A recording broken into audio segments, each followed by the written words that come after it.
वैदिक पर्सपेक्टिव के इस YouTube चैनल को सब्सक्राइब करें, वीडियो को लाइक व शेयर करें। ॐ ॐ सं यन्मदाय शुष्मण् एना ह्यस्योदरे समुद्रो न व्यचोदधे। भली भांति धारण करता हूं, जो आनंदित बलशाली शक्तिमान के लिए इसके द्वारा ही इसके उदर में समुद्र के समान व्यापक है। यह मंत्र ऋग्वेद के प्रथम मंडल के 30वें सूक्त का यह तृतीय अर्थात तीसरा मंत्र यहां पे लिया गया है। इस मंत्र के जो ऋषि हैं वह है भगवान शुनहशेप आजीगर्ती। इस मंत्र का जो देवता है अर्थात दिव्य विषय है वह है इंद्रियों को वश में करने वाला किंवा इंद्र। छंद है गायत्री और स्वर है षड्ज। इंद्र की विशेषताओं के बारे में बात चल रही थी कि ऐसा इंसान जिसकी इंद्रियां उसके वश में रहती हैं वह किस तरह का होता है। इंद्रियों को वश में करने वाला ईशान आज्ञाकारी का उदर समुद्र के समान व्यापक है। यह एक अलंकारिक कथन है। मतलब क्या? जो अपनी इंद्रियों को वश में करने वाला ईश्वर का आज्ञाकारी होता है उसका जो उदर मतलब उसका जो पेट है वह समुद्र के समान व्यापक है। मतलब क्या? यह एक अलंकारिक कथन है। इसका मतलब यह कि वह बड़े दिल वाला बोल सकते हैं आप उसको।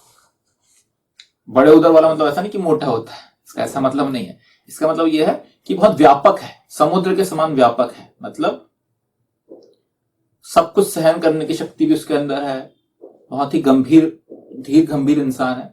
इस तरह से आप उसको समझ सकते हैं।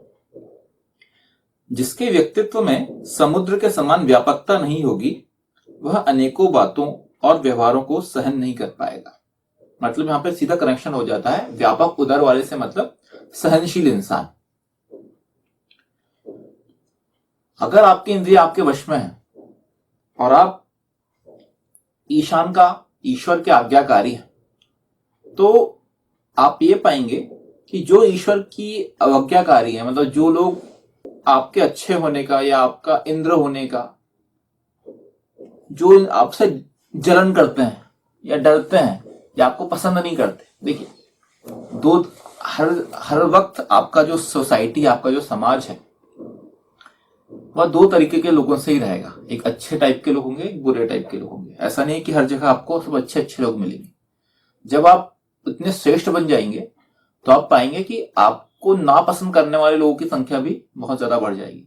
इसके लिए कहावत बोली जाती है कि अगर आपके पीठ पीछे या आपके सफलता से अगर लोग जलने लग गए तो मतलब आप सफल हो रहे हैं कहीं ना कहीं। मतलब अगर आपकी सफलता पे लोगों ने क्वेश्चन करना चालू कर दिए, आपसे थोड़ा जलने लगे, आपके प्रति व्यवहार खराब होने लगा, मतलब आप ये समझो कि आप कहीं ना कहीं सही काम कर रहे हैं, आप सफल हो रहे हैं। क्योंकि सफल व्यक्ति से हर कोई जलता है। बहुत कम होते हैं जो कि ऐसे उदार किस्म के आदमी होते हैं जो कि लोगों की सफलता पे खुश होते हैं। ऐसे बहुत कम लोग, ऐसे भी होते हैं लोग, लेकिन ये बहुत कम लोग होते हैं। तो जो व्यक्ति सफल है, ईशान का आदेश पालन करते हुए, वेद पर चलते हुए, अपनी इंद्रियों को वश में करते हुए अगर बढ़ता है, समुद्र के समान व्यापक उदर वाला बनता है, तो उसके अंदर सहनशीलता होनी बहुत आवश्यक है। और वो उसके अंदर होती भी है सहनशीलता।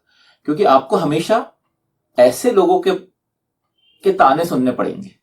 ऐसे लोग हमेशा आपको सुनाएंगे, भले आप कितनी सफल। आप देख सकते हैं इसके लिए बड़ा अच्छा एग्जाम्पल है हमारे पास, वह है भगवान श्री कृष्ण। भगवान कृष्ण अपने समय के द्वापर युग के सबसे महान कर्मयोगी थे।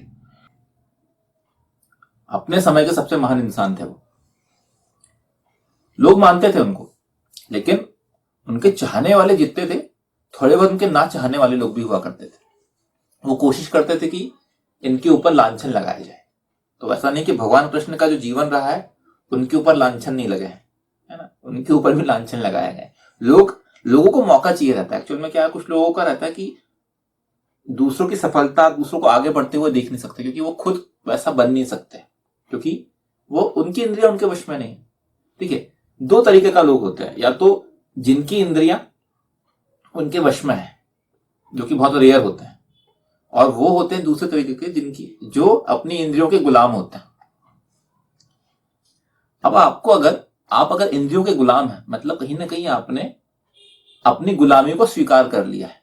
आप समझ गए कि यार मैं अपनी इंद्रियों को तो कंट्रोल नहीं कर सकता, तो मैं तो अब इंद्रियों का गुलाम ही बन के रहूंगा। आपकी इंद्रियां आपके हिसाब से आपको अपने हिसाब से चलाती हैं, जैसा मन हो गया वैसा कर लिया आपने।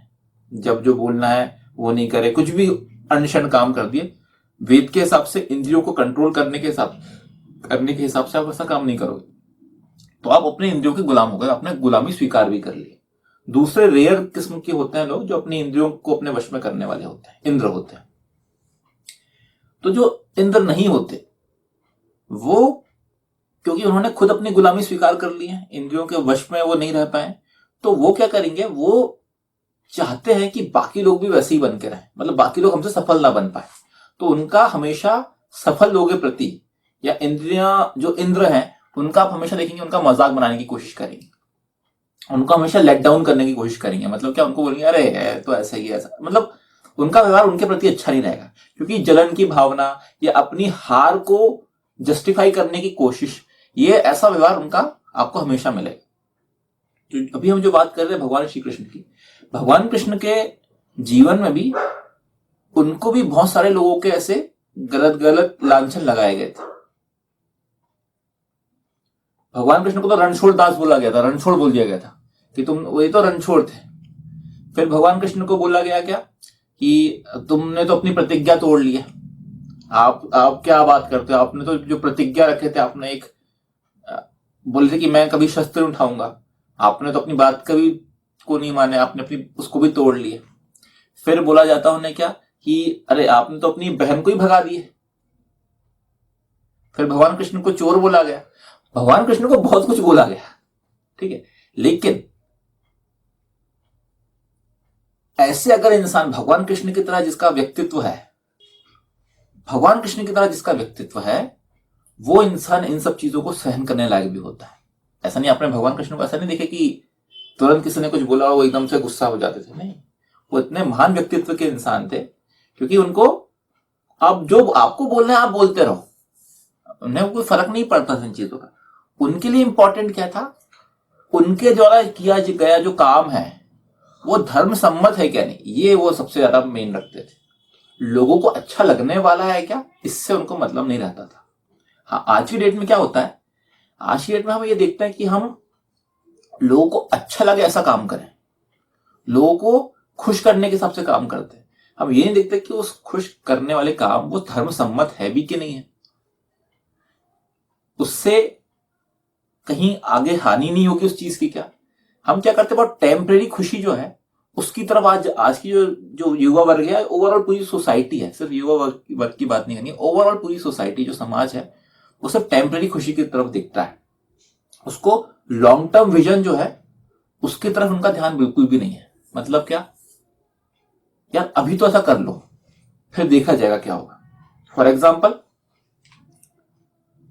हम कमाते हैं 10,000 रुपए, हमारे खर्चे 15,000 रुपए। वो क्यों, क्योंकि हमें अपना स्टेटस मेंटेन करके रखना है, हमें दुनिया को दिखाना है कि हम तो भाई बहुत अच्छे से जीवन जीते हैं। नहीं, ऐसा करने की आवश्यकता नहीं है। आप टेम्परेरी खुशी या टेम्परेरी लोगों को दिखाने के लिए अगर आप अपने जितना आपका इनपुट है, इनकम है, उससे ज्यादा आपका आउटगोइंग हो गया, आउटपुट हो गया, चला गया, तो आप कहीं ना कहीं फिर आप कर्जे में चले जाओगे। तो हमें बहुत सिंपल जीवन जीना, चीजों को सिंपल रखने की कोशिश करनी। टेम्परेरी खुशी ना देखते हुए आपको हमेशा लॉन्ग टर्म विजन देखना चाहिए कि मेरा फ्यूचर क्या है, मैं क्या अपने को क्या अचीव करना चाहता हूं, अपने आप को कहां लेके जाना चाहता हूं, उस तरीके का विजन रखना पड़ेगा। ऐसा विजन के हिसाब से वैसे काम भी करने पड़ेंगे। तो आप अगर अपनी इंद्रियों को वश में करेंगे और उसके हिसाब से अगर आप वैसे विजन के हिसाब के लिए काम करेंगे तो आप सफलता अर्जित करेंगे। बात आ रही थी वहीं से कि अल्टीमेटली उदार चरित्र का आपको बनना पड़ेगा।